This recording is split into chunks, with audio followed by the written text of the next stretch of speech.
welcome to Consciousness Cafe, where we are all expanding our consciousness and sharing insights and experiences along the journey of awakening that we all call life here on Earth. I'm Daniel Endy. I've been a seeker since I was about 13, member of Consciousness Cafe since pretty much the beginning, and I've always been interested in the big questions. Why are we here? Where did we come from? What's this thing called life all about? But first, I want to say, I want you to use your own guidance. We're not trying to convince anyone of anything. We're all sharing, and we all have free will for a reason. I personally seek the most valuable information I can find, and yet I'm always testing each bit, regardless of the source, with my inner guidance. Even with the sources I enjoy the most, I still use my guidance, and I hope you will do the same. Our wonderful guest this evening is Gina Lake. Gina had an awakening experience in 1999 and another experience in 2012, and she's been channeling for many years and has published tons of material, over 25 books. I think she stopped counting at 25, but there are more than that. And lots of material that I have found very enlightening and enjoyable. So let's just jump into this. Hello, Gina. Hi, so good to be here. Thank you. Yeah. So I've been reading lots of your material. I've got, I think, every book you've published on my Kindle. No. And yeah, seriously. And I listen to your YouTube channel very regularly. Gina will read sections of her books on the YouTube channel. But now I want to mention that if you would like to know a bit about Gina's story, prior to about 2012, there's a great interview she did with Buddha at the gas pump, or Bat Gap, as it's sometimes known, that covers that pre-2012-ish period. Gina, would you mind giving us an overview of what has happened in your life since that interview?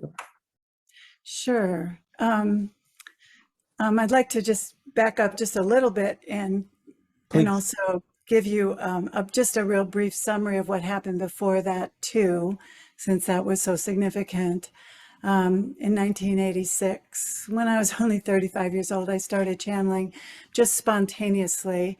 I barely knew what channeling was, and it threw me for a loop. At the time, I was very immature, and I just thought it was so cool that I thought I could know everything. I thought I didn't have to be human. I thought I didn't have to make choices anymore. I was just ecstatic, and that is the wrong state to have an open channel in because there are beings there who will mess with you if you want to be told what to do and given answers about the future and things that we can't know about. So I had a pretty rocky start in my channeling. So I quit after a year, and I got into a serious practice of meditation. And I met my second husband, who was a spiritual teacher, and did a lot of healing work with him. And I got very grounded over the next 2 years. And then a being came forward and introduced himself and asked to write books. And so in the 90s, then I wrote, I channeled books from this being. And but I was a New Age person. I was doing astrology readings. I really didn't even know what awakening or enlightenment was in particular. And then in 1999, I had been going to some non-dual teachers around 1996 to 1999, and I happened to meet Adyashanti, and that was a very significant meeting for me. One of the things he said was, "You can awaken." And I thought, yeah, if this unassuming young man says I can awaken and he awakened, then maybe I can. And he gave me a much better sense of what that was. And in fact, 6 weeks later, I did awaken. And then 2 weeks later, I met my husband, So it was a really good year. That was started a very important period of my life, but ironically, I didn't feel any need to channel or write books or do any of the work that I had been doing, any of the spiritual work or any of the teaching that I had been doing throughout the 90s. I was in kind of a dry place for about 5 years after awakening. It was kind of like a now what, so what place. And then I began channeling books about awakening, and that pulled me out of it, and I never stopped since. But so from 2005 till 2012, I was just writing books. I wrote The Radical Happiness was the first book about awakening that I wrote. And these books were in my voice, not in the channeled being's voice. So it seemed like they came from me. And I could have written them in a sense because I understood the material that I was bringing through. But then something very significant happened in 2012. And that's where the Back Gap interview ends, because my Back Gap interview was in the spring of 2012. And this happened in the fall of 2012. I went on a retreat, and it was a 2-week silent retreat. And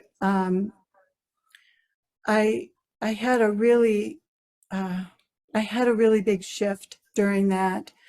In fact, one of the things that happened was I was just sitting out in the woods, in the yard that was part of this retreat center. And there was a statue of Mother Mary in the garden, and I was sitting in front of her. And the statue came alive as I heard her words in my head. It wasn't unusual for me to hear words in my head because I can easily have conversations with the being that I was channeling in my head. That was normal for me. But for the statue to come alive as if it was speaking to me was pretty extraordinary. And it made an impression on me. And Mary said that she wanted to write a little book through me and that Jesus would be in touch soon after that. And I realized after this experience that I have a very long history with the Christian lineage. And I have a sense that I've had many lifetimes, particularly with the Catholic Church. And even this lifetime, I grew up in the Catholic Church. So I have a strong connection to Jesus and Mary through that. I know I was a monk and a nun in many, many lifetimes. And that started, after that retreat, I began having a lot of mystical experiences, things I hadn't experienced before. Well, before I very easily could channel, I could easily hear a voice in my head and have dialogues. I never had visual experiences until 2012. And for about 2 years, I had the visual and the auditory experiences. And it was a very rich time for me. And it helped me to feel extremely connected to the other dimensions. Even though with a voice, I certainly felt very connected, but there was something about having these other experiences that were more visual and had a different, different sensory experience that made it feel so very real. And I had a kind of an initiation on the other planes. And then Jesus, shortly after that retreat, he did begin writing books through me. The first one was the Jesus trilogy. And I've been writing ever since. There's been 13 books since 2012. And so now I'm exclusively channeling Jesus, not really anybody else. The being that I was channeling prior to Jesus, turns out, was always working with Jesus and these other ascended masters that I'm connected with. And that being just stepped into the background, and Jesus came forward, and now he's the one who is, you could say, managing our work together. So that, in a nutshell, is what's been going on, and it's been keeping me very busy. But I just really love it. And I love being able to be a means for helping other people also to connect with Jesus and have a sense that we are all being guided and that we belong to a much greater family than just this earthly family. Very good. Thank you. Can you tell us a little bit about your channeling process? I know there are a lot of different ways that people bring information through. Yeah, it's always been super easy for me. That's, I guess when my channel opened up, it just opened up fully. And even though I wasn't grounded, it's never been anything but the most easy thing in the world. So from the first day that it opened up, I just realized I could have a dialogue with a being really easily, as if I'm having a dialogue with you. It happened first in the shower. I'm like, well, what's going on here? And I never stopped talking since. Well, I did take a break there in the very beginning, but it wasn't anything I had to develop. Actually, 2 years before my channel just opened, I did have a channeled reading with a woman, and at the end of the reading, she said, the being said that she was channeling, the being said, you have the capacity to reach these levels. Feel free to contact us. And so that was the first I ever heard or even considered the possibility of channeling. But it was 2 years later, before my channel actually opened up. And then it just happened so suddenly, really threw me. And it threw my whole life upside down. My boyfriend no longer wanted to live with me. My friends no longer wanted to be my friends. And I didn't care because it felt so meaningful and so interesting. It was so fascinating to be able to have these conversations. And I did a lot of healing work initially. They did a lot of like therapy with me, just dialoguing about my childhood and things like that. So there was a lot of really beneficial stuff that went on early on. So there isn't much to say about the process because it's just a matter of me posing a question and then I hear it. But beings that are on higher dimensions, they will not just start talking with you unless you invite them, unless you open your channel with a question or something. It's kind of a rule. They don't want to infringe on our free will. So they are very careful to not intrude in your life and not talk to you unless you open your channel and show that you are wanting to connect with them. And so that's one of the ways you can know whether you're talking with a higher dimensional being or not, because they're very, very respectful and very, very careful about what they say. So I did find out pretty early on that I didn't get to know all the answers in the universe. So you're clairaudient then, you hear things and you transcribe those. Yeah, and I don't have to be, so it's not a trance state. I can be walking around and have a conversation. And I can also, and have at times years ago, I'm not doing intensives anymore, but I have at times given an entire weekend intensive with my eyes open, just channeling, where I didn't know what I was going to say the whole weekend, but I channeled a whole weekend of teachings and interactions with people where people would come up and ask questions and I would answer those, like satsang. And so I have done that as well. I can voice channel. I just don't do that. And I never have, I've never vocally channeled Jesus either. I've just chosen to create these audios. So I write, so it's given, I hear the words in my head and I write these books. I can type really fast. So I just write it all down and then I'll read it in my recording studio so that I get a really nice, clean audio. And I try to connect with that energy of Jesus when I'm reading it. And so that there is hopefully a transmission in those words. But that's how I do it these days. I just am writing, and that's what I really enjoy doing. It's really easy for me. I'm kind of a recluse, so I'm not really a public person. I really prefer just staying home with my husband and dogs and going into my recording studio and just doing what I do. I understand. Well, thank Yeah. you. So, well, it's often the case that, awakening has many different definitions and people think of it in different ways. How would you describe awakening? I know Jesus describes it in several of the books, but what's Hmm. your what's your definition or explanation, and what was it like for you?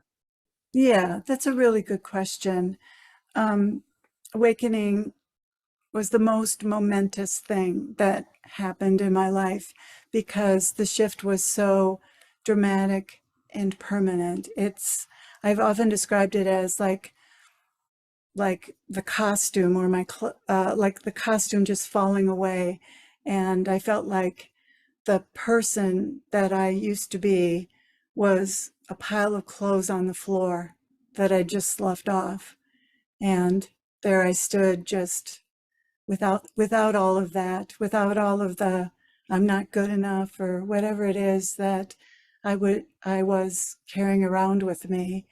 And it happened in a split second.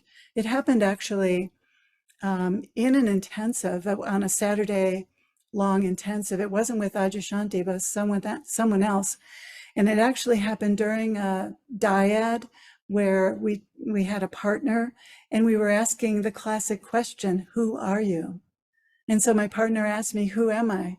And I just popped out of the false self. And I stayed there throughout that day. And then for 5 days after that, I could not think a thought. There was the voice in my head was silent. And it came back after 5 days, but never like it used to be. And I Mhm. always was able to have much more awareness and separation from it. So it never had the pull or the compelling nature that it used to have. So then it made it really easy to see through all the junk that still remained. And so then after awakening, there's a period where you just drop a lot of conditioning because you're just seeing it so clearly and not getting caught up in it. And so there's always a possibility and a tendency to go back to the ego under certain circumstances. And so it's not like that didn't happen sometimes, but I never stayed stuck very long. And it was easy to see that I'd gotten stuck and then get unstuck. It's like before awakening, you know what presence is. I spent a lot of time in presence before awakening, and I think that's pretty crucial and pretty necessary. I was a heavy duty meditator, and I also spent a lot of time alone. I would like a lot of time listening to music, exercising to music, being alone, walking in nature, meditating, years and years really of doing that because I'd never worked a regular job. So I did have a lot of space. So that prepared the ground for awakening. And so I was very familiar with presence and I spent a lot of time in presence, but it seemed to me like before awaken, it seemed like my higher self was something out there that I didn't really know what it was. I could get there, and I felt peace in meditation. But then after meditation, there I was again in my false self again, with all my issues and all my stories, and I, whatever it was, the latest story. And then after awakening, the stories all fall away, and um, it just is so much simpler. And with the stories, the emotions also fall away, the negative emotions. You can't feel angry anymore because you realize that it comes from a thought of expectation that something should be other than the way it is, or someone should be other than the way it is. So, once you've seen that, even if you started to get angry, you couldn't stay angry for long because you see the truth. So the capacity to observe your thoughts and detach from them and inquire into them is so readily available after awakening that you just don't get caught up in that anymore. And so you don't create the negative feelings anymore. Even sadness is something I've rarely experienced except momentarily, like when we put our dogs to sleep, just momentarily as a goodbye, a few tears, but then you move on. So it's kind of amazing. It's an amazing thing that we can actually be this free from suffering and from negative emotions. What a Yes. gift. Yes. And I'm take it that you know that too, Daniel, To that your some degree. experience is similar. To some degree, yes. I think it's worth saying for the folks here with us now and listen it later on YouTube. I think it's important not to feel badly that you haven't necessarily had some of the experiences that Gina was just speaking of. It's my understanding, and I believe you would agree, that we all have the experience we're meant to have, and things come in the right and proper time. So let's talk a little bit about Christ consciousness. Can you define Christ consciousness for us? Since you are doing Christ consciousness transmissions on a regular basis, if you go to Gina's website at radicalhappiness.com, you'll find out some about that. So what can you tell us about that? Well, Christ consciousness is the consciousness of an enlightened being or an awakened being. And so that's what Christ was. He was an enlightened being. He was enlightened before he even came into this lifetime that he had. So he just came to share that enlightenment. And at a certain point, he regained that enlightenment. So it was the consciousness that he lived in. And we can experience the consciousness he lived in by listening to his teachings, by knowing certain of his basic teachings. There's a consciousness that comes through it. It's a consciousness of love, because that's our true nature. And that's why he teaches that, because our true nature is love. He's not unique in that way. But he was really a teacher of love more so than a lot of teachers. Some teachers emphasize peace or something else. But Christ consciousness is our natural state. It is the divine self, the alignment with the divine self, the enlightened, awake consciousness that experiences love and peace and generosity of spirit, courage, strength, wisdom. We all are the divine self. So we all have access to the divine qualities. We just don't always live in them constantly as Christ did. And when you awaken, you may not live in them constantly. We do try, but human beings are not perfect. Jesus was not perfect.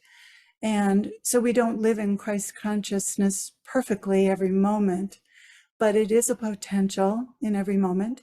And it's just our basic natural state. And it's hard to say much more about that because we don't even have the words for it, but you all know what it is. It's when you're feeling your very best, not just happy, but also your very most full, loving, peaceful, glad to be alive, grateful state. I think gratitude is a really good way to describe it. When we're in deep gratitude for life and for everything, we're certainly in Christ consciousness. I also feel, for me, it's this sense of oneness that we're really all connected. And then you mentioned love and joy and peace. Those were a couple of things that Jesus loves to reiterate in your work: love, joy, peace, and acceptance, and appreciation. I think, as you point out, gratitude.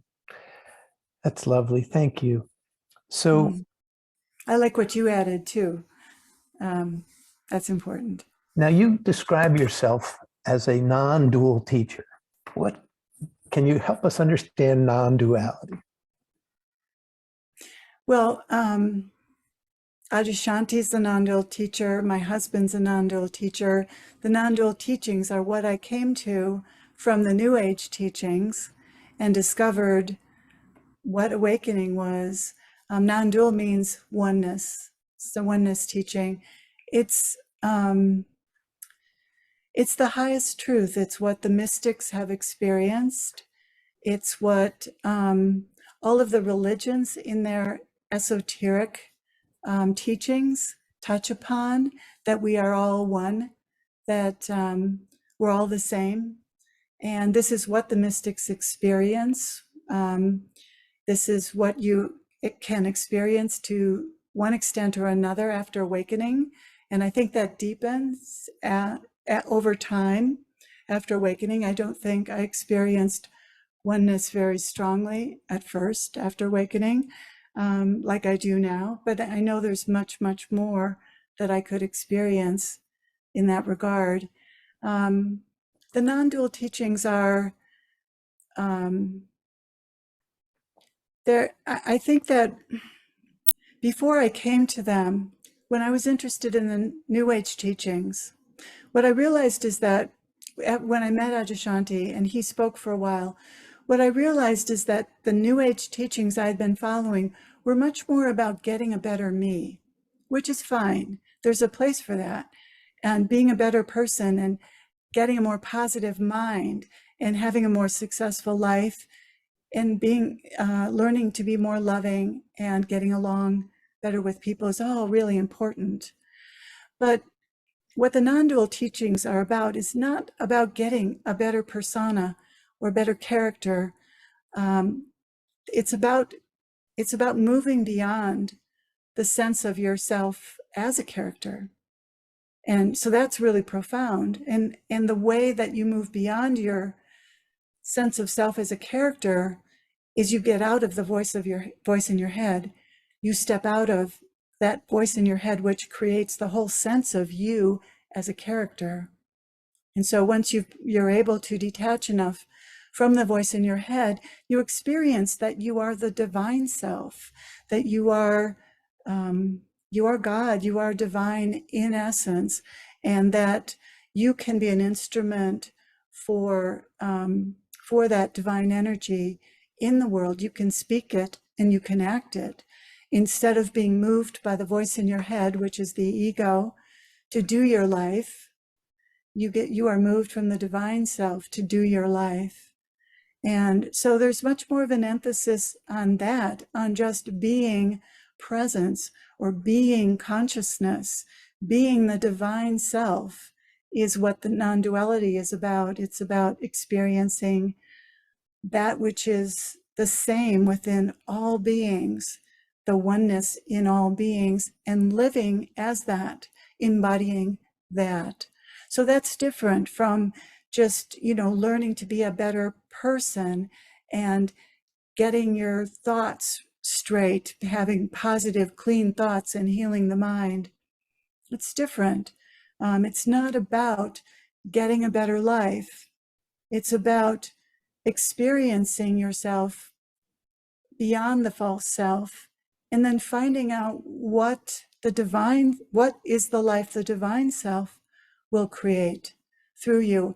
And of course, the divine self is alive in everyone. So the divine self is actively co-creating your life with you, with your egoic self.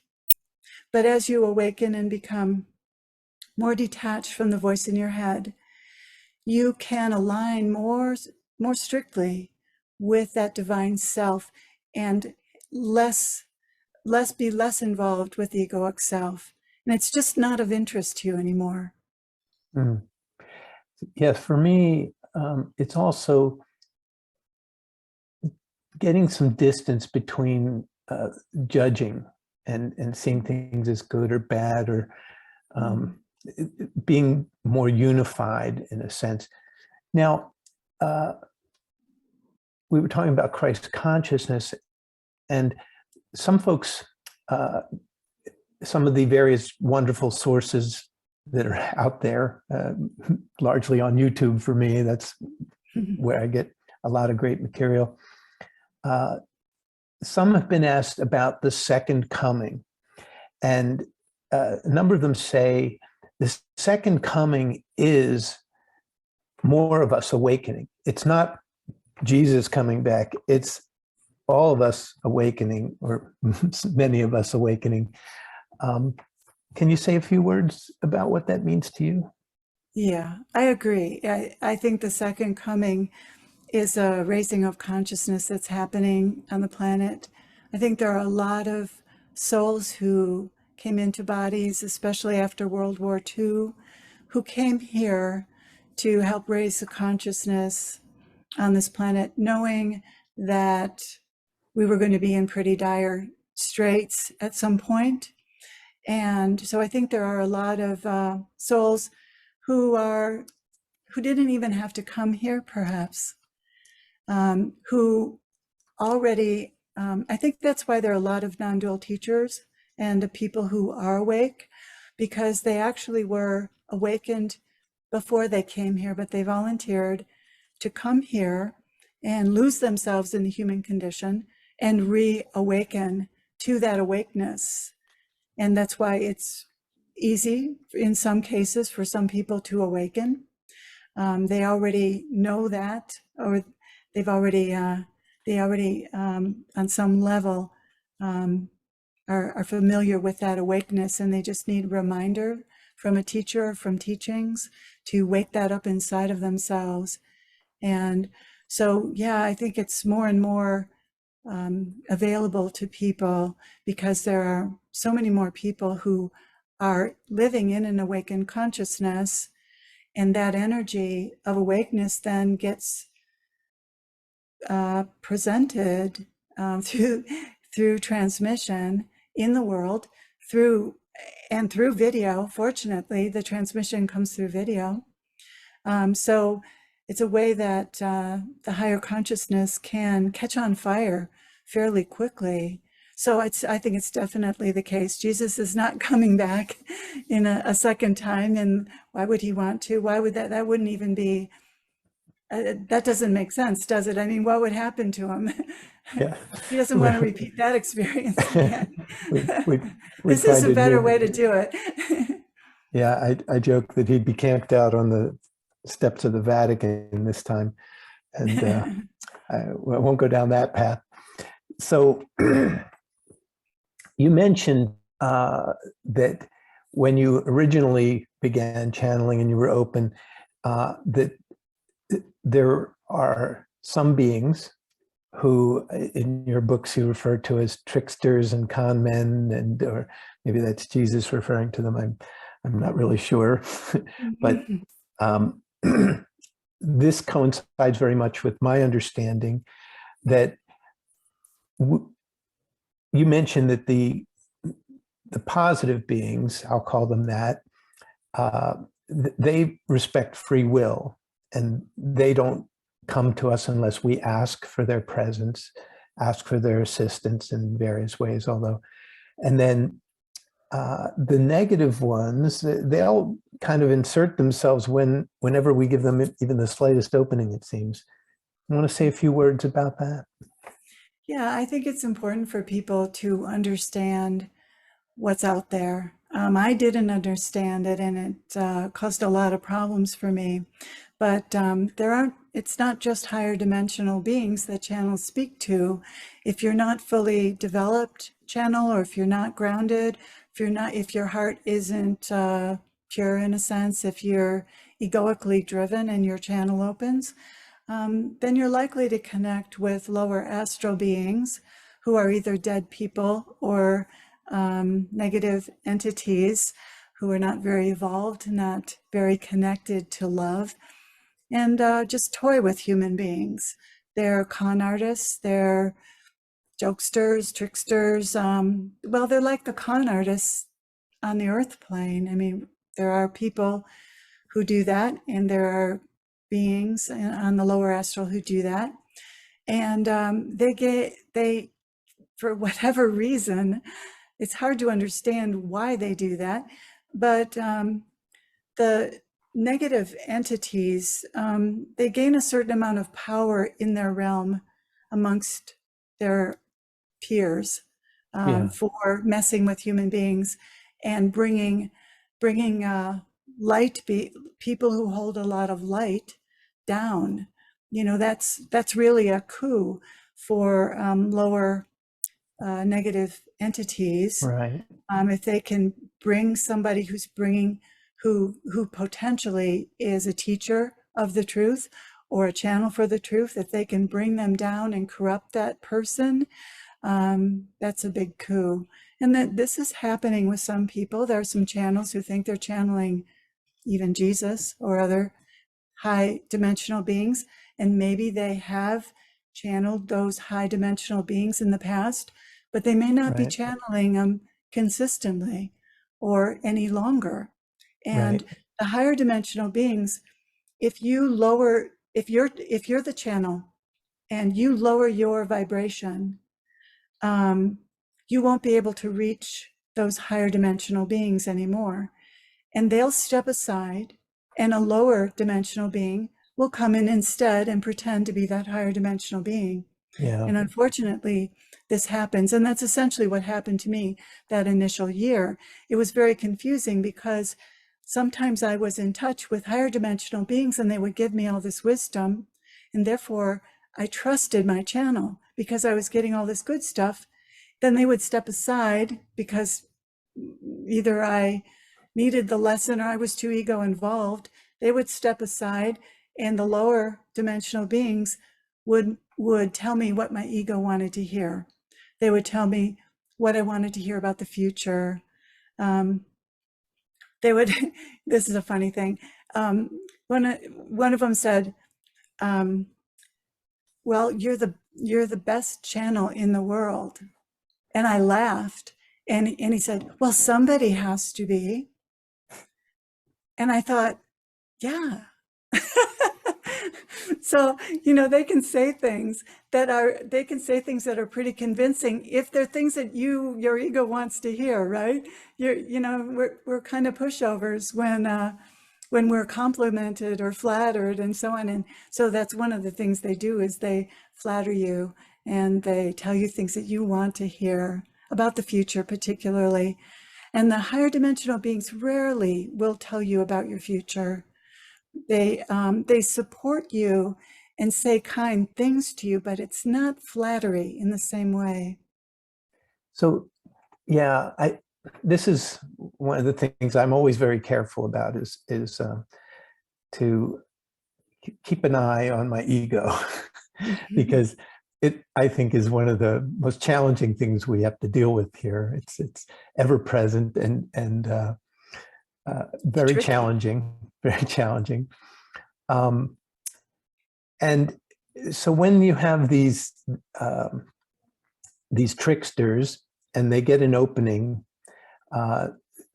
they can begin to wind their way into our consciousness. And I have noticed other channels, other sources of wisdom, as I like to call them, where the material initially, it's like, yeah, oh, I like it. And then it starts to get more content where I'm going, I don't know. And I start to wonder about that particular thing. And especially whenever something that they bring through has a hint of fear in it. Oh, yeah. If it's starting to bring up fear, like, well, be careful about X, you know, that's that might be good. That might be an honest and sincere warning to be careful. But then it can grow into other levels, which I don't want to get into. but I think fear is one of the big openings, that the more we entertain fear, or on the other side, the better we get at controlling fear, the more, I'll say, protected we are, which brings up a topic that many folks have various practices that they have to call in protection. Do you want to say a few words about what is protection? What do you think about it? Do we need it? I personally find that I have this mindset that I am protected, and that I don't really need to worry about things. And I find that that's true for me. Maybe it's because I've been doing this work for so long, since I was a kid, that I've been seeking and sorting through material. So a few words about protection, please. Yeah, well, you're a long-term meditator, so you are undoubtedly protected. That's one of the most important things you can do for protection. Protection is gained by spiritual progress, by sincerity, by connection to God, to love, to service, to non-ego. That's how you gain protection. And so, sometimes people talk about doing a visualization that will protect you. I find that a little bit dangerous, to suggest that if you just do a visualization, you're going to be protected. It didn't work for me because I was too ego involved.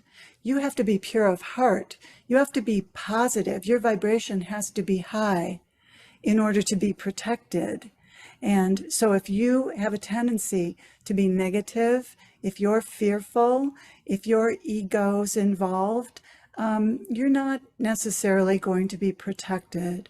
And so protection is gained by keeping your vibration up, by being grounded, by being sincerely a lover of God. And that is gained by spiritual progress along the path, spiritual advancement. How do you get that spiritual advancement?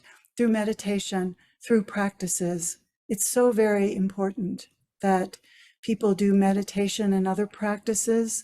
That's going to lay the groundwork, not just for awakening, but also a protective groundwork in case you do have psychic senses that open up.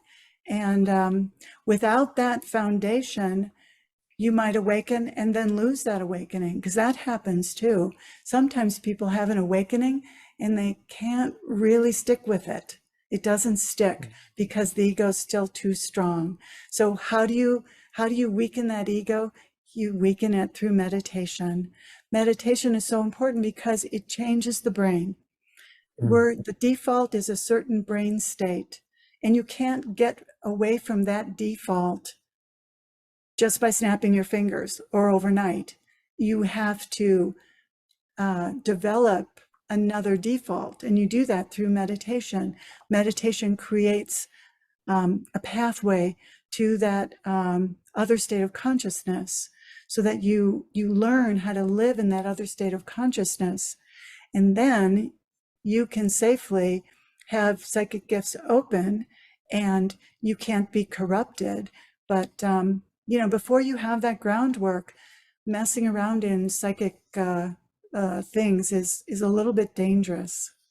Yeah, I think that may be why there's an admonition somewhere in the Bible, the Old Testament, I believe, about not communing with spirits or mediums or psychics or whatever, which makes people worry about folks like yourself if they come from that. But I think it means something a little bit different or nuanced than we're able to understand easily. So let's talk a little bit while we're on this general subject, and hopefully we'll move to some more pleasant subjects. But the idea that there are powerful evil beings. The books talk about that in several places, perhaps more than a few, about how by fearing them, we're giving them power. You want to say some words about that? Yeah, I would say that there are negative forces, negative non-physical forces I wouldn't call them powerful though, because if you believe they're powerful, that does give them power. They in fact don't have that much power because they don't have the power to impact the material realm. Not really. They only can impact the material realm through the voice in your head by planting thoughts into your head. And if you believe those thoughts and act on them, then they have power in the world because you've given them the power. You've allowed them to have that influence in the world. So that's only how powerful they are. If you are aware that these negative entities exist and that some of the most negative thoughts that you find in your mind are from them, if you realize that, then you can send them away. Then you can say no to those thoughts. And otherwise, we think that we are our thoughts. And so if you have some terribly negative thought, or even some thought like you hate somebody or you want to hurt somebody, that's probably coming from a negative entity. But if you think it's coming from you, you're not going to love yourself. You're going to think something's deeply wrong with you. So it's really important to realize that the thoughts in your head, the voice in your head, they have nothing to do with you. They come from the subconscious, and worse, they often, if you're in a very negative state, they're coming from negative entities who are trying to influence the world in a negative way. And they are able to do that to some extent. If we are ignorant about the voice in our head, the more educated we are about the truth about the voice in our head, the truth about these negative entities, the less power they have, because we can just say no. We can just say no. And then you call in your angels, you call in Jesus or other ascended masters and ask them for their help in sending them away. Right. And then you do whatever you can within yourself to raise your vibration, to become more positive, because these negative entities cannot come close to you. They cannot put negative thoughts in your mind unless you're already in a negative state. So it's so important to know that. And that's why it's so important to have different ways to shift your state of consciousness, to know how to shift into a positive state. And there are so many ways to do that. And I teach, and Jesus teaches a lot of those various ways. Sometimes it's just like take a few slow, deep breaths to shift your consciousness, right?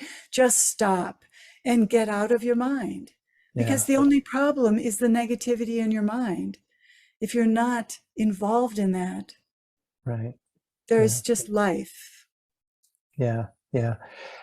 And I love the idea that you can call for help.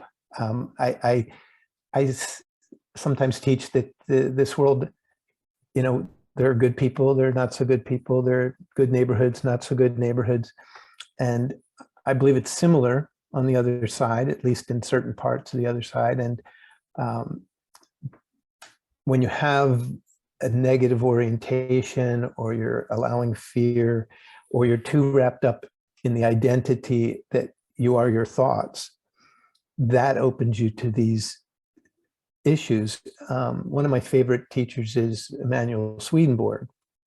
I don't know if you've read much of his or heard much. He was an awakened being in a sense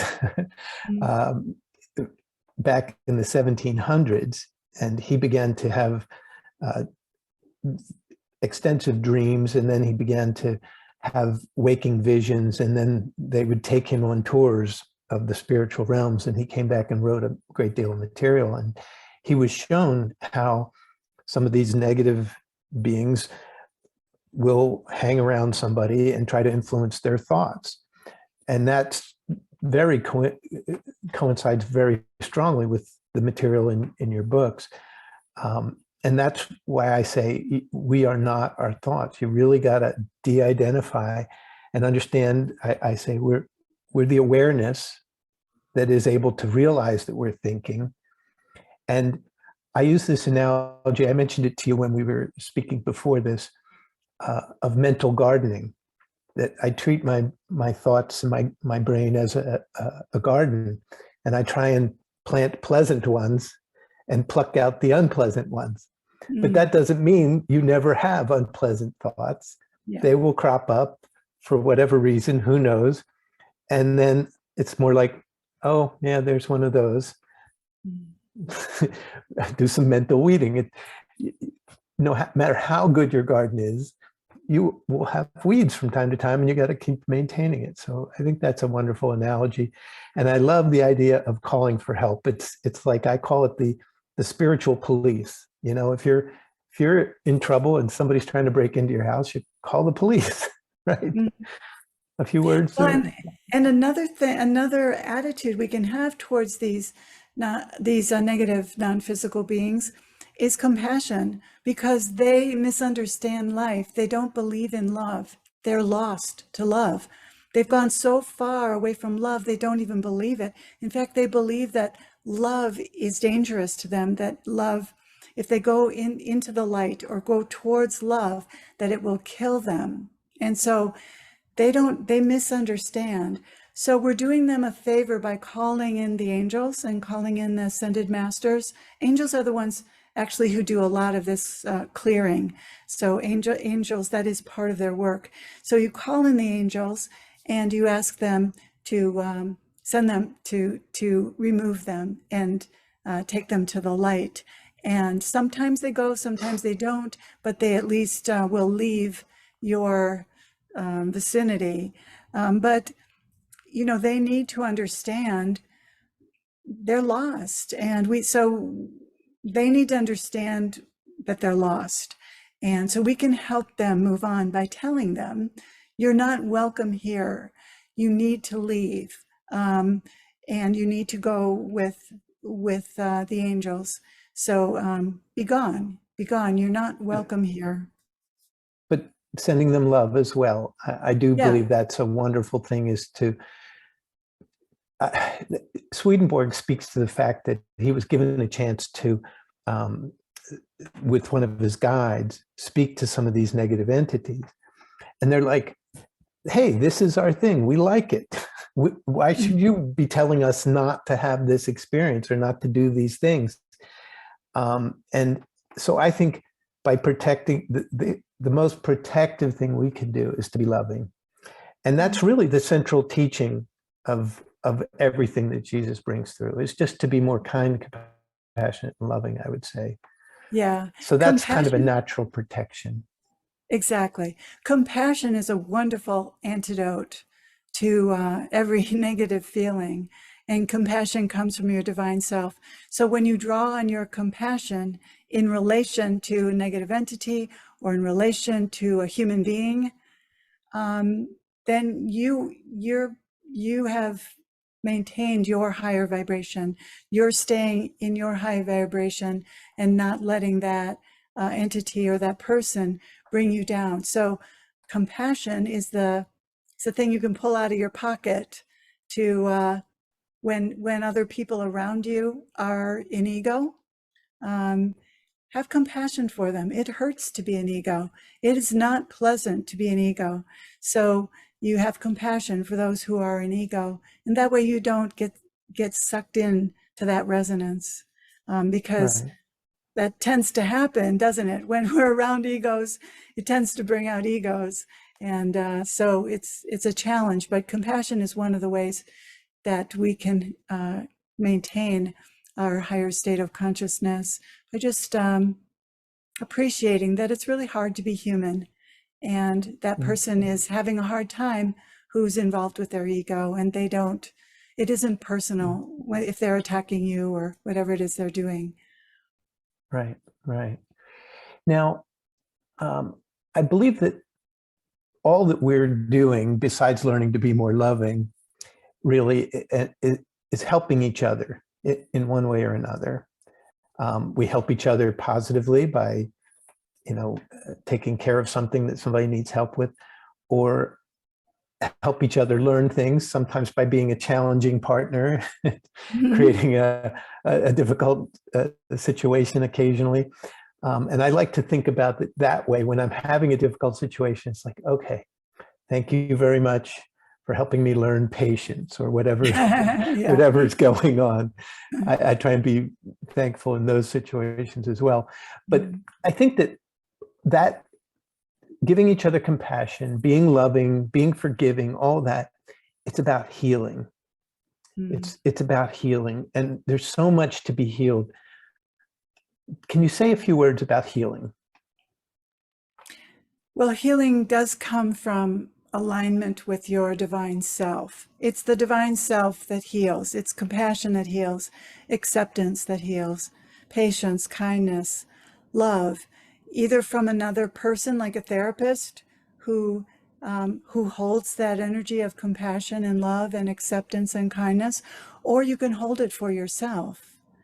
Like you can sit your inner child onto your lap and have compassion and love and acceptance and kindness towards your inner child. So you can do that kind of work, healing work for yourself. But it's the compassion, the acceptance that heals. And we've known this for a long time, as flawed as psychotherapy is in many cases. We know that the presence of an unconditionally accepting person is very powerful in helping people to relax and um, uh, and and then eventually just join in that state of consciousness. So ultimately, healing is a matter of shifting consciousness from the lower egoic state of consciousness to a higher state of consciousness, and we can learn to give that kindness and that compassion to ourselves. But yeah, it's a journey. It's a long journey for most people. The healing is it can take a while. No matter how many tools you have, it does take time, because the conditioning that needs to be healed has been reinforced over and over and over again. Every time it's come up, it's maybe been given voice to. I'm not good enough. How many times have you like given voice to that or thought that and really believed that and reinforced that? So just saying, just being kind to yourself and affirming that you're good enough once in a while is not enough to neutralize that long-standing thing that has had so much reinforcement. So every time a thought like that comes up that needs healing, it has to be faced with a neutralizing force of compassion, of kindness, of turning away from it, of not giving it the power, of not giving it voice. And that has to be done again and again and again, hundreds, thousands, I don't know how many times, but I know that some of my conditioning has taken years and years before all of a sudden one day I noticed it's gone. there's there's this there's this metaphor that that seems really fitting when we're chipping away at conditioning by seeing it as it arises in our mind. We see it and then we turn away from it. And so that's like taking an axe to a tree and chipping away at it. You can chip and chip and chip away at it so many times. It feels like you're not getting anywhere. And then all of a sudden one day, you swing that axe and the tree comes down and it doesn't come up again. And I've had that experience with conditioning. It's kind of strange because you would think that you would notice when it disappeared. But my experience is that sometimes the thought that I've been working on, that I've been chipping away at, I all of a sudden notice, I haven't had that thought for a really long time. Because we don't notice the absence of something. And so that's an interesting thing, how healing sometimes manifests that way, that all of a sudden those thoughts are just not coming up in your mind anymore, or rarely, or so weakly that, weakly, not strongly, Yes. that they don't have the power for you to believe them anymore. So that's the progress. The progress is that the thoughts that come up in your mind that you once believed, they come up less frequently. They're less strong, they're less compelling, less believable, and it's easier to see them, and it's easier to turn away from them. And once you're at that point where you have this capacity to observe your thoughts and to choose not to go follow them and add more thoughts to them, pile on and really get involved with them, once you have that ability to choose not to go into that train of thought, then you're really well on your way to healing, because that's what it takes. That's what it takes, is this capacity that comes from your divine self to be aware of your thoughts enough that you see them. And then there's a certain space between when they arise and when you might agree with them, that you can choose not to agree with them. And that space gets longer. It gets longer. Right. And most thoughts for me, they come up and I see them come up, rather than, I think, so that's the progress, is that instead of getting caught up in your thoughts right away without realizing you got caught up in your thoughts, when you have enough awareness, what happens is you see that thought arising from the unconscious mind, right? Right. It just starts picking up. It's like, oh, I'm having one of those judgmental thoughts. Or I'm having one of those frustrated thoughts. It's trying to get in there, and you see it, but you see it, it's so obvious. It can't grow. It can't gain any traction. Yeah, it's like catching the weed in the seedling stage, just as it pokes its head up above the ground, and you're going, oh, nope, you're gone. It's easy to pull it out because it's so small. If it's jumped on the train of thought and you've piled on more onto that train of thought, it gets so believable and so strong, so much momentum, that it's a lot harder to turn away from it. Yeah. The gardening analogy is very rich territory. Let me tell you, good one. It's a rich soil. You don't want them growing into trees, that's for sure. Yeah. Those are hard to remove, but you can chip away, even at the trees, the things that you've had growing in your garden for a long time. You can sort of deny them nutrients and trim their branches until they eventually fall back and die. And now you've got a cleaner garden, a better place, more pleasant thoughts. Yeah, so that's the process. And there are, as far as healing goes, sometimes there's a need to go into inquiry and inquire into those thoughts to see what's the whole complex of beliefs that are holding that thought in place. Because what you find with the stickiest thoughts is it's not just one thought. It's connected with a whole complex of thoughts that are similar, that support it. That's why I call it a complex of thoughts. So you sometimes have to go in and inquire into that thought and say, is it true? And what else am I believing that's connected to that is catching me up? And then you can, pull up more thoughts from the subconscious that you didn't even know were there, and see through those thoughts too. So inquiry is an important tool or skill that we teach in the teachings. That's why I love what Byron Katie calls the work. Yeah. Her main thing is it true?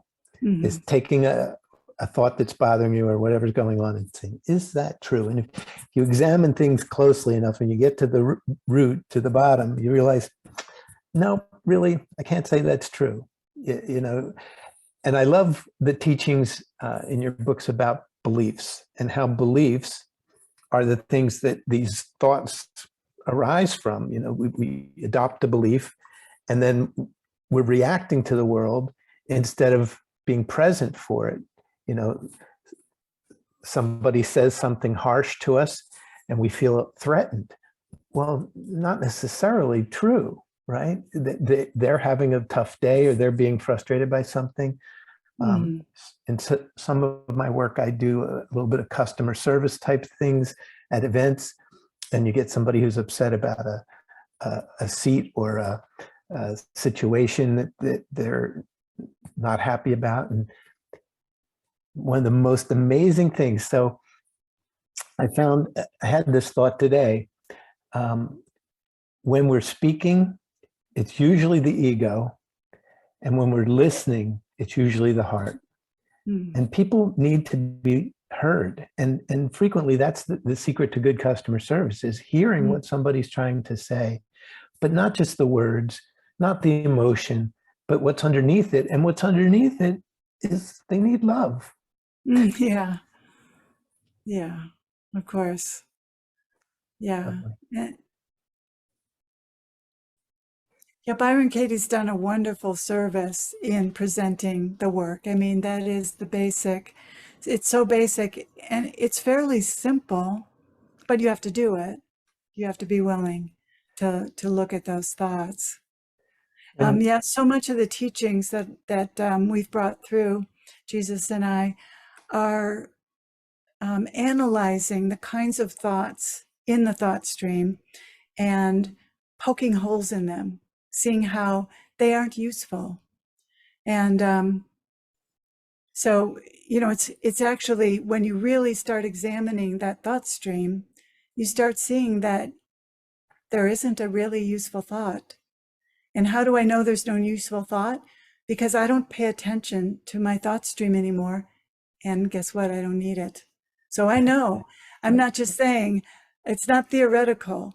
There, when you awaken, you're done with that thought stream for the most part. It really isn't catching you up. And you discover you don't need all of those thoughts it seemed like you needed them. They seemed important. Even something like, don't forget your keys. That seems like, oh, wow, my mind is so helpful. I would have forgotten my keys. But you know what? If you are being present, your intuition is going to remember your keys. And then maybe your mind just puts that intuition into a phrase, into a sentence, right? Don't forget your keys. So my husband says the ego is like a pimp. It takes the credit for it does nothing, but it takes all the credit. So the mind is like that. It takes credit for being helpful to you. But the truth is that the conditioning that we need, that's positive, all the things we've learned about how to be safe in the world and that kind of thing, how to cook noodles and not spoil them, that's all in our bones. And we can talk about it and give voice to it, but it's in our bones. And when the noodles start boiling over, your body is going to run over to the stove and turn the darn stove off. You don't need, turn the stove off. The noodles are boiling over. You don't need those thoughts, right? You see and you respond. So that's what you discover when you're living from more awakeness and less from the mind, is that there is so much wisdom and so much guidance intuitively that you're given to live your life that is so much more efficient and true than the voice in your head. And so your life becomes easier. Yeah. And the resistance to life is no longer there. It's just more enjoyable. Yeah, and you said the ego likes to take credit for everything, and it never takes the blame. No. It doesn't want to take the blame. It's like, oh, you made me do that, or whatever it is. So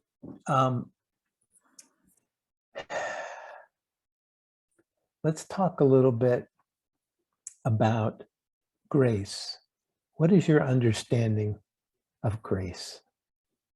I have a book called All Grace, and we talk a lot about grace because grace is the great benevolent universe helping you out in every second of your life.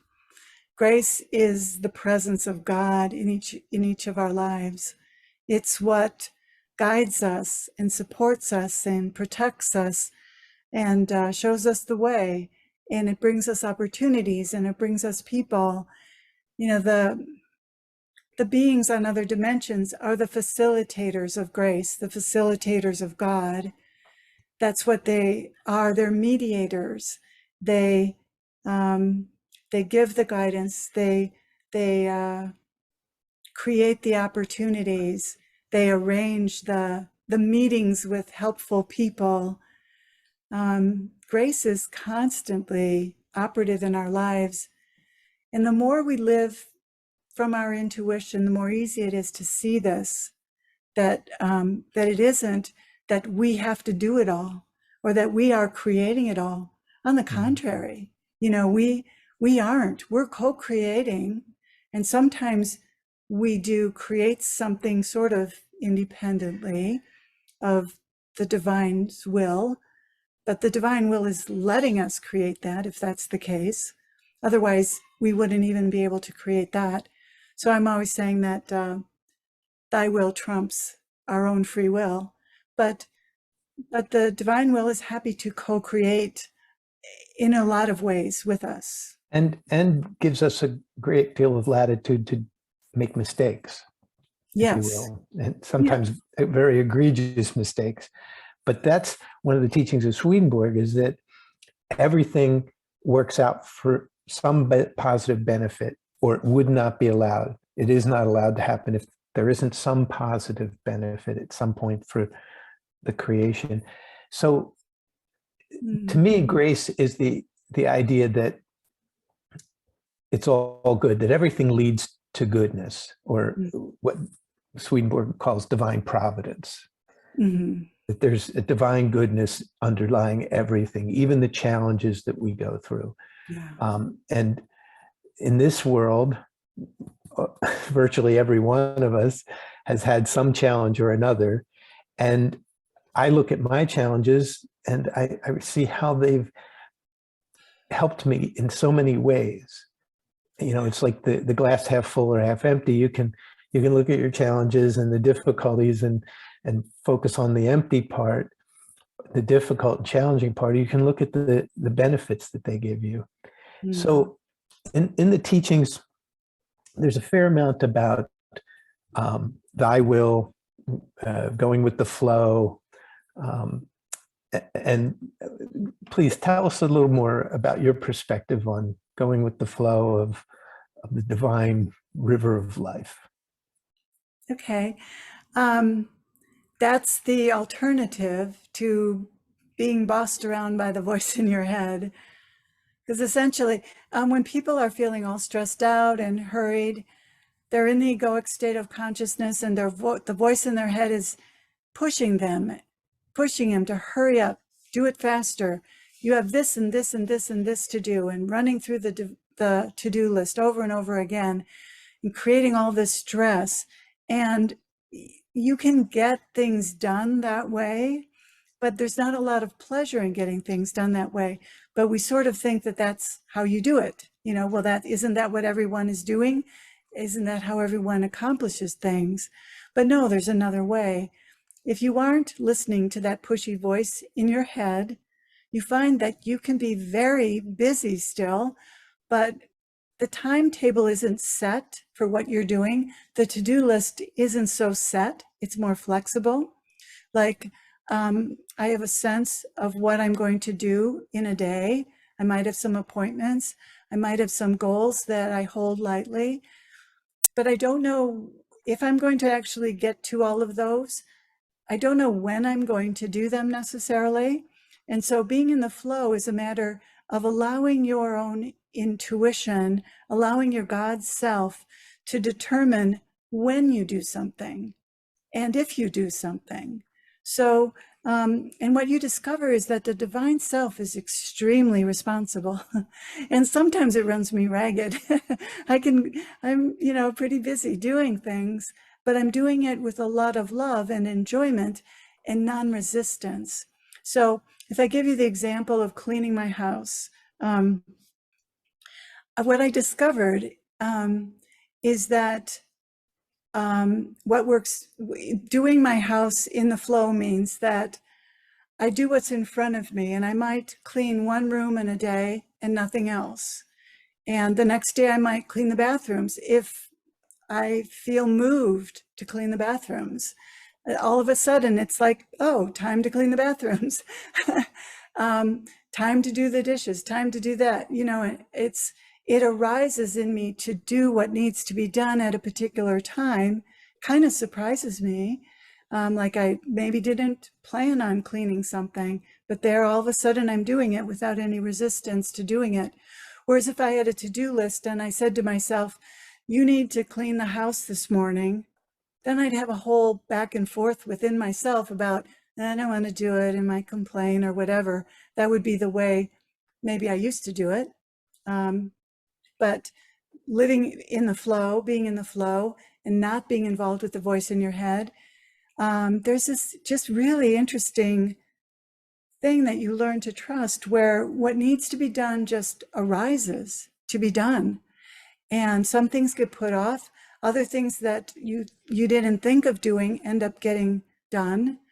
And so it's, to me, it's the timing that isn't set. You know, some of my to-do list is, it isn't really that my to-do list changes particularly, but my to-do list is my to-do list is very flexible.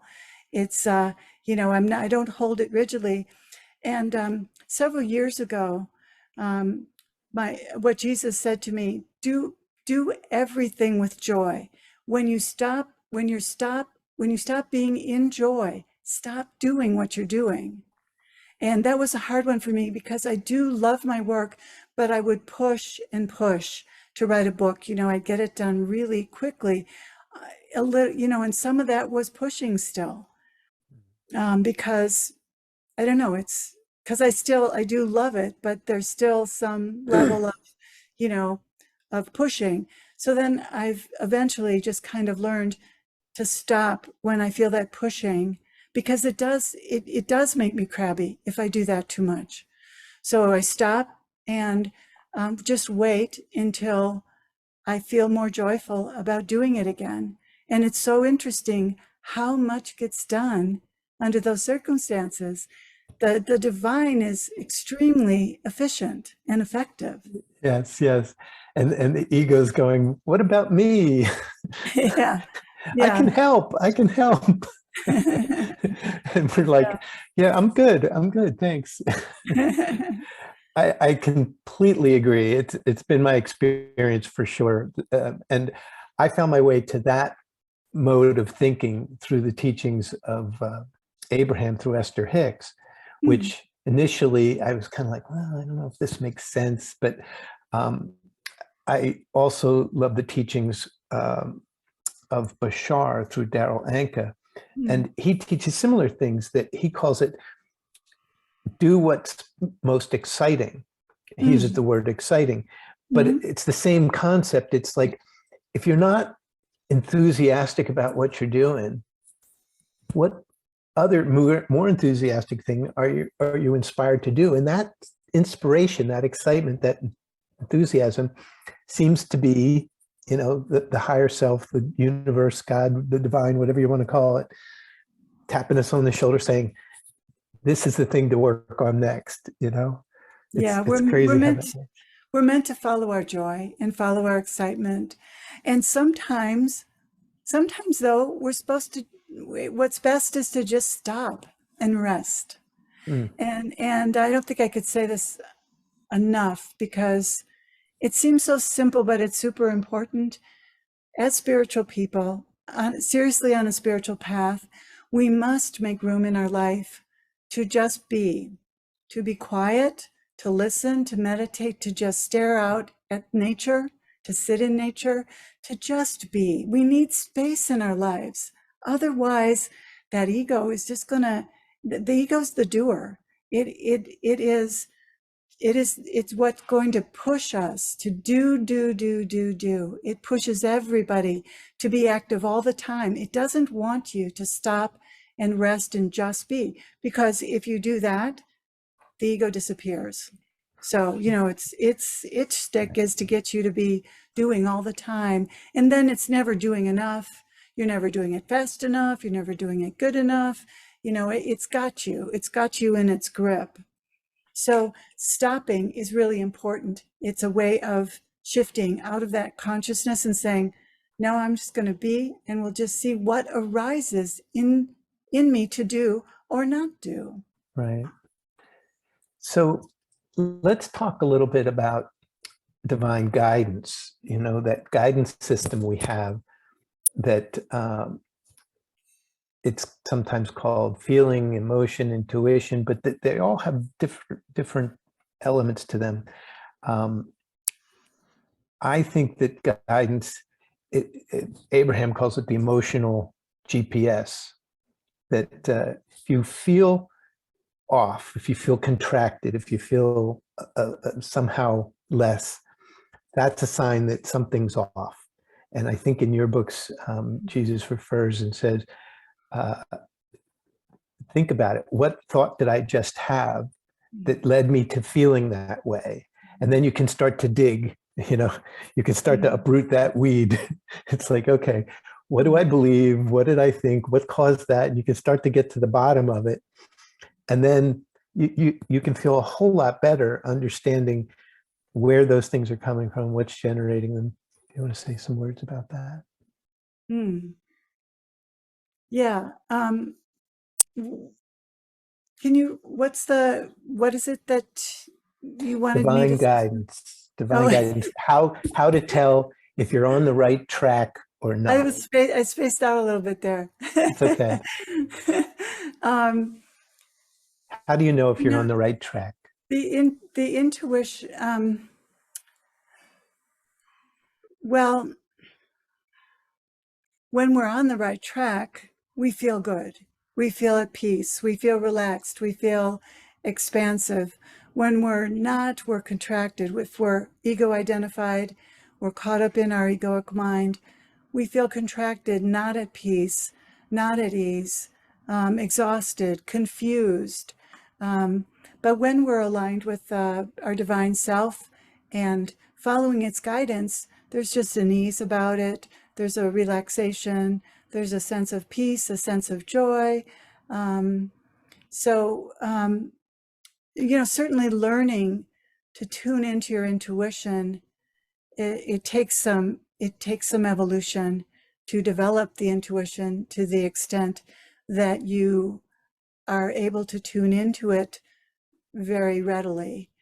So that's part of our development on the spiritual path, is developing our intuition. What I've found is that my intuition, as it's developed, it's gotten to a point where I can't go against it. I just can't. It's so strong that I just know it. And so I think that's the progress of it, is that your intuition is kind of fuzzy when it's not fully developed. You're not sure, is this the intuitive or is this my mind? People sometimes always ask, what's the difference between my intuition and my mind?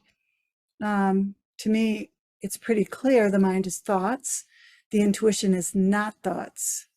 So the intuition is not generally a voice. If you're a channel, there might be a voice occasionally. Or if you're in a dire situation, even people who aren't channels sometimes hear a voice. Like I was going through a stoplight once. I was a channel. My channel was open at the time, but I was just ready to, I was sitting at a stoplight and the light turned green and I heard the words, look left. And sure enough, somebody just ran the red light. And so it was good that I didn't pull out. So that can happen to anybody. There's a certain protection and guidance that everybody is given. If you're not meant to have an accident, if you're listening enough, if you're quiet enough, but even if you aren't, sometimes in really dire circumstances, you may hear quite a loud voice say stop or look out, in order to prevent you from having an accident. So that's one way we do receive guidance, but usually it's more subtle than that. But as your intuition increases, it gets so strong. It gets so strong. Like I don't really need to channel. I don't need to have a conversation. I just know, like I'll just get, I just get a download. That's what Mm. it feels like to me. And Yeah. a download is so efficient because you don't have to put one word after another in a sentence, which is very inefficient. It's lengthy. It takes a Yeah. long time. It would take a long time for Jesus to say this, right? Whereas I get a download, it's like, oh, okay. That's, I, oh, I, yes, uh-huh. And then I get it. So that's what's possible. And I guess I just want people to know that life can get so much easier as we evolve spiritually, as we open to these teachings and to these teachers on other dimensions and ask for their help and connect with them and connect with them often throughout your day. Connect mm. a lot and just live your life connected with them and invite them into your life, invite their guidance. The more you do that, the more you're going to receive that. And if you don't do that, you'll still receive some guidance, but not as much as what you could. So they tell us, open the door on your end. Let us know. Let us know you're ready, you're open, ready, and willing to receive guidance or help. And it'll be there more strongly than if you don't ask, because they'll only intervene as much as they think that you are open to that intervention. Yeah. Yeah, I've heard a lot of stories of people saying, you know, they're about to go from a stoplight and it says stop, don't, beware, and then somebody comes cruising through the intersection, or other similar anecdotes. Yeah, Um, yeah. so we're at the 90-minute mark here. Time Mm. has flown as it always does. I want to let everybody know we're going till the hour, so we have another 30 minutes, and we're going to take some questions from the audience. So there's one here. Can Gina help with the understanding of who Jesus really is versus what the Catholic Church and other religions have taught? Yes, I have a book for that. There's a really good book that Jesus wrote, which I really enjoyed writing because I was brought up Catholic, which is a very oppressive religion. And yet I felt so connected to God as a child. One of the things he says in this book, by the way, the book is What Jesus Wants You to Know Today about himself, Christianity, um, the world, the world, humanity in the world, or I can't even remember the whole subtitle, about everything, what Jesus wants you to know about himself and everything else, basically. But the first chapter is about what he wants you to know about his life and what is true and not true about the religion that was founded in his name, the religions that were founded in his name, and where they went wrong. And it's so interesting to me. And it made so much sense to me. So I would point you to that book, What Jesus Wants You to Know Today. It's very clear. And you can really see how the ego, through the people who formulated religion and wrote things down and decided things about religion, they were likely not enlightened, and they had their own agendas, and they twisted things and did things to the teachings that he did not at all approve of, or did not at all say even. So Yeah, there are things in there like he did not come from a virgin, and yeah, he did not even raise his body from the dead. Nobody has. But these things were created by the church to deify him, right. to But make he, him more than human. But teaching, he has come to say, no, I am just like you. We are the same. You have the same divinity in you that I have in me, and we are no different. And that's an important message. And so it's a terrible distortion to say that you are all sinners and only I am pure and only I can save you from your sins. Yeah. This is not healthy. This is not a healthy message, and it's not what he taught. And so it's wonderful to see him explain that really specifically about what were the major distortions that really took it off the rails. Now, to the point about resurrection, he says it was his light body that appeared. And some of us have had that experience where we've seen beings. Mm-hmm. So that is something that can happen, but that was sort of taken in a different direction for other purposes. Nobody's raised their physical body from the dead. Nobody. So you've got a current book called Cycles of the Soul, which is out right now. Is that still on sale? You had a sale going for a bit. Well, it's only $2.99 as a Kindle. Oh, it's not too expensive. Your books it was on sale for 99 cents for a while. they're so wonderfully affordable. That's a marvelous part of the work you're doing. And after finishing that recent book, I went to, excuse me for a second, I have to clear my throat. I was inspired to read Faith, Facts, and Fiction, which is just a year old. It was April of last year. Really, really wonderful book. And now it's funny you mentioned what Jesus wants you to know. That's the one I picked up after Faith, Facts, and Fiction. It was like, I think this is the one I should go to next. And so there's many of your books, not all of them, are also available in Audible format. So when you download the Kindle, sometimes it'll say, hey, for an extra $10 or something, you can get the audio version. Or I'll just put my phone into, a lot of people may not know there's a mode you can put your phone into that helps the visually impaired called VoiceOver. And I'll just have the phone read the text to me. It's a wonderful way of getting through things. Not sure you're going to get a transmission from that robot voice, but oh, I find it works for me, let me say. Does it? Okay, good. Yeah. So I can, it depends, I've heard some people say they don't like your voice.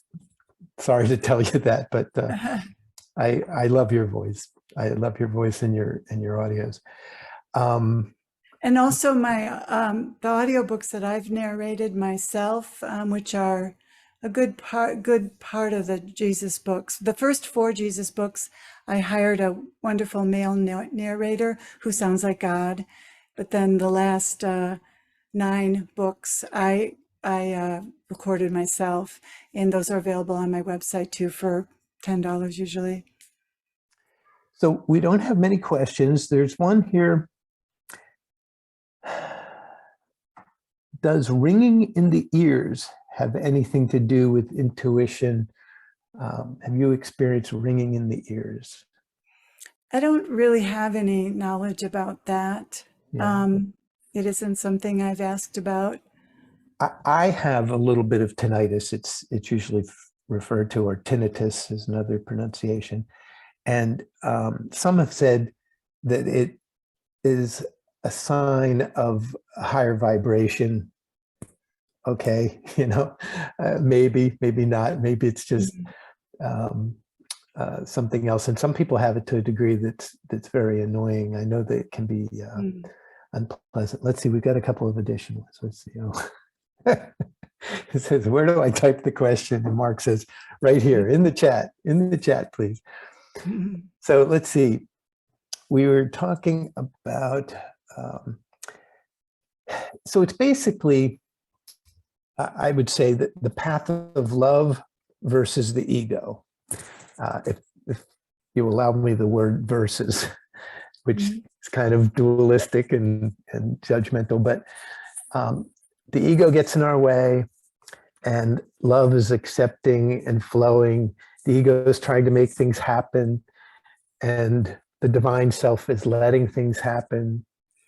That's to me the secret. And there was a saying some years ago, maybe 20, 30 years ago, it was popular for a while. What would Jesus do? As a way of saying, oh, I've got this challenging situation. What would Jesus do? I expanded that into what would love do? Because some people have an issue with Jesus. And you mentioned being brought up Catholic. I'm a recovering Catholic, as are many people that I've met. Okay, here's one. I've noticed that some people have an issue with Jesus. And Even he's people, okay with that. yeah. I mean, there are New Age people, there are non-dual people, and there are religious people, there are atheists. They all may have an issue with Jesus. It's really common. And it's not like you have to believe in Jesus. No, Believe in love. Our nature is love. He no, just was he was the person who came and said, it's about love. Go ahead, I'm sorry. the truth is self-evident. So, the teachings, they'll either ring true to you or not. And that's what's important. Yes. So would you ask for Jesus's explanation of the church's perspective of hell, the teachings of hell? Yeah, Jesus, that's a that juicy is one. one of the way, yeah. And that's explained in what Jesus wants you to know today. The creation of the idea of hell is useful to the church in keeping people in line and keeping them believing. Because if they step out of the belief system, they're going to go to hell. And so then they don't step out of the belief system. They don't question the belief system. So that's the way the ego keeps the belief system, people within the belief system. And so it's a useful belief that keeps people in line. So there's a whole hierarchy that is created within the church because certain people supposedly hold the truth. The priests, they hold the truth. So there's this hierarchy, and then and you have to confess to them, and so there's all of these right and wrong and good and bad, and you're going to go to hell if you do this or you don't do that. And it's just a way of controlling people and keeping them believing the whole system of belief without questioning it. And that's very dangerous to raise children and raise people when one of the tenets you're raising them with is do not question the beliefs I'm raising you with. This is not good for democracy. It's not good for society. It's just not right. And but when children are raised to believe a certain belief system and that they'll go to hell if they don't, or something terrible will happen to them, well, it's hard to question that and break out of that. It took me 18 years. I had to go to college and see that, oh, the rest of the world doesn't believe what I was brought up to believe, and they seem to be doing all right. And my girlfriends are really good people. They can't possibly be going to hell. And so but it wasn't that easy to let go of when they use fear to keep that all in place. Exactly. Yeah, those teachings take so many people off track, and there's so much. Recovering Catholic is one of the terms. There's a popular group that's springing up around the world called Recovering from Religion, unfortunately. And I've started a little group, little plug, called Open Spirituality, which is about spiritual communion, gathering, but without dogma, zero dogma. You want to believe in X or Y or Z. If it works for you, great. We're not going to judge you on it, as long as you don't judge us on our beliefs, or live and let live. Anyway, live and let live. Yeah, it's a good one. Now, this is a tough one. Is the church considered evil in the spirit realm if they are keeping people in fear and saying that they will go to hell if they break out of the belief system. Well, the spirit realm, I mean, if you're talking about higher dimensional beings, Yeah. they just accept that this is the way it is, that this is part of human evolution to have created this situation of fear and created this belief system. Of course, you know, when people are egoically programmed, they're going to create a religion like that. And it's grist for the mill like other challenges. So there's no judgment on other dimensions about what we're doing down here and the choices we make. Everybody's learning from everybody else. Everybody's teaching, everybody's learning. And it's natural that a belief system like that is based on fear and hierarchy would be created. That's just part of where we're at evolutionary wise as a human species. So there's no judgment. We're like spiritual children, and we haven't grown up enough to realize some of the things that children believe aren't really that accurate. Well, the programming, the egoic programming that we've been given as human beings is so tough to see through. You know, we have to have compassion for our situation. They certainly do. This is one of the harder places to be, the earth plane. And I would recommend my latest book, Cycles of the Soul, to some of you who would like to understand more about the other dimensions and our soul on other dimensions and what happens after death. And if there is a hell after death, and there is not really a hell, but there are some dark places that if you're in a dark place when you die, you land in a dark place for a while until you get some healing, because you land in a place that resonates with where you're at. But there are always all these healing forces that are bringing you into the light. But yeah, there are some places that people might land for a little while because they believe they are sinful. They believe they deserve punishment. So they, in a sense, create that experience out of their own belief. And then the other higher beings try to talk them out of that and try to bring them out of that into a higher, happier, more light-filled dimension. So things like that are in that book that I think a lot of people find real interesting. I found it real interesting when I wrote it. And about the soul. I didn't really have as good a idea of what the soul was until I wrote that book. But the first few pages of that book really explain what the soul is in a way that I was much more in depth than I ever understood. Yeah, it's great stuff. And I think it's strange, you know, this world has been here, and humans have been here for a long time, and it's like the ego's kind of built up these layers upon layers upon layers of faulty beliefs. And every so often they get brought back down and adjusted, but they're never completely gone, thanks to the veil. And we do have prophets and channels and material that comes through that gives us a glimpse and gives us some insight into the reality, so that we have some chance of understanding what's going on and breaking free of that conditioning, is a word that Jesus uses often in your books. So here's another question. Let's see. Well, this one: what did Mary tell the children of Fatima? I don't know the answer to that question because I've never asked. Yeah, that's in that category of predicting the future. I think it's easy to say that we got lots of challenges ahead, but that's normal. That's life, right? And we do have lots of challenges ahead. You know, our climate situation is something that there's a deep concern about that, because we are getting to a tipping point where there's certain things are set in motion that we will have to experience.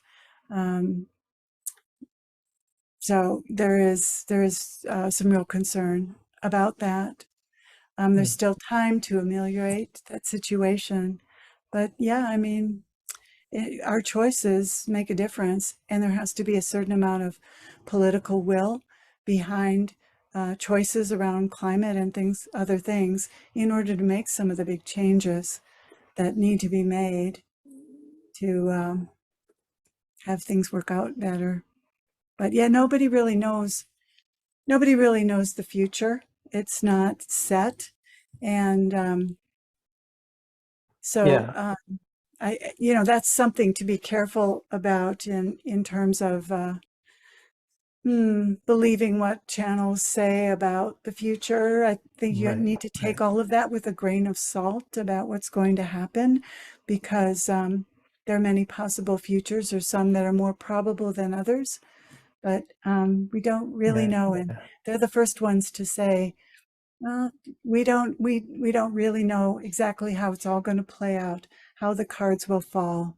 right, right. And we all have free will, and our thoughts, our beliefs, our vibrated, our frequency of vibration, our ability to love each other has an impact.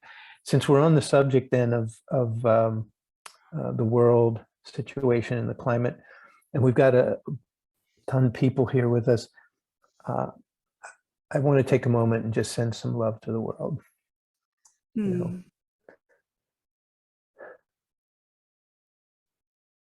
yeah.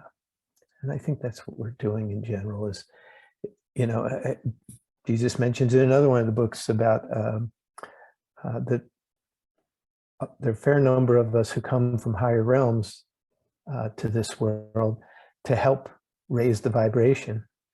And it's difficult on a lot of those beings who come from higher vibrations and come back down into the muck. It So is difficult, yeah. But our consciousness really matters, and that is how the world is changed, one person at a time. And that's all that you are really responsible for, and all that you can do is really be responsible for being a positive force in the world. yeah, those little tiny acts of kindness, compassion, and love every day, and not just acts, but changing our thought process, not thinking negative thoughts about others, Mm-hmm. even the challenging ones. Mm-hmm. Well, if you think negative thoughts Uh, about others, you're going to or be lowering your vibration. yeah. So that's why not to do that. So here's someone's asking if there's some significance to hearing what appears to be, or what sounds like, angels singing. Somebody is Oh, hearing you know angels what? My singing. dog is snoring. He snuck in the room and Oh, he's I don't know if that's, snoring. I don't know if they mean they're hearing it here. Oh, Um, can you hear my dog snoring? I just did when you mentioned that. Yeah. My husband's not doing his job. He was supposed to take care of the dogs, and busted the door open and came in, and now he's snoring. Yeah, I like that angel That's singing. Yeah, he's an angel, all right. so the dogs are snoring, not your husband, right? Yes. Just want to make that clear. All right. Here's a comment. Let's see. All right. I know what I have to say will be unpopular to most, but as a strong Christian, I must say that I disagree completely with this lady. There's absolutely no way she's channeling Jesus. And I I've heard that. say, Yeah. yeah, I, for me, and I'll let you respond as well. For me, it's you know them by their fruits, right? If the fruit is good and tastes good and makes you feel good, that's the important thing. And it's either loving or it's not. And for me, teaching about hell is not loving. Um, Gina, what do you have to say Yeah. to people who have this Well, I problem? think that it would be probably, rather than judging me, because maybe you don't like me or something that I said, but if you actually read one of the books, which, if you're not open to, that's fine. But if you actually read one of the books, then you would get a better flavor for the teachings, and you would get a better feel for the voice that is coming through these books. And you might feel the truth of that and the kindness of that, the compassion, the goodness of it. It's a very, the voice in the books is very, very direct, yet gentle, compassionate, kind, truth-telling. So it's pointed, you know, that's what I mean by direct. But there's a real gentle, compassionate flavor to it. And also, the truth in the books, the teachings in the books will set you free. It will help you live a beautiful life, a happy life, a loving life, be the best person you can be. To me, that's the fruits. That's the proof of the pudding is, and I wouldn't bother to write these books. You know, when Jesus or the being before him asked me to write a book, I would say, okay, I'll give it a try and see what comes through. And if it, you know, feels right, and if it feels true, it's in alignment with what feels true and what feels loving and what has helped me and many others live a good life. And fearful beliefs don't really help us live a good life. They don't help us be a better person. But, you know, everybody has to, I mean, one of the most important choices, perhaps the most important choice that we have is the choice of what to believe. So this is a big learning that all of us are going through. We all have to choose what we believe. And what we believe is going to determine our experience of life and how we are in life. So it's really important that you hold beliefs that allow you to be the best person you can be and live the best life you can be the good person. You know, to me, I just want to be a good person. I just want to be a good person. Goodness, godness is what I care about. Right. And these teachings help me to be a good person, and they help other people to be a good person. So that's my measure. As you said, by their fruits, you will know them. Yeah. And if they take, well, one of the things he said in some of his books is, if a belief takes you to love, keep it. If a belief does not take you to love and peace, you don't need it. Right. Let it go. Yeah. It either works or it doesn't. And each of us has to decide that for ourselves. There's nothing wrong with that person who doesn't believe in this material. That person will find their way in their own time through their own experiences, is my belief. Gina, this is a great place to end this wonderful evening with you and our many friends who've joined us online and many who will see this on YouTube. So thank you so much. Yeah. God bless. Thank you, And Daniel. it's my pleasure, our pleasure, really.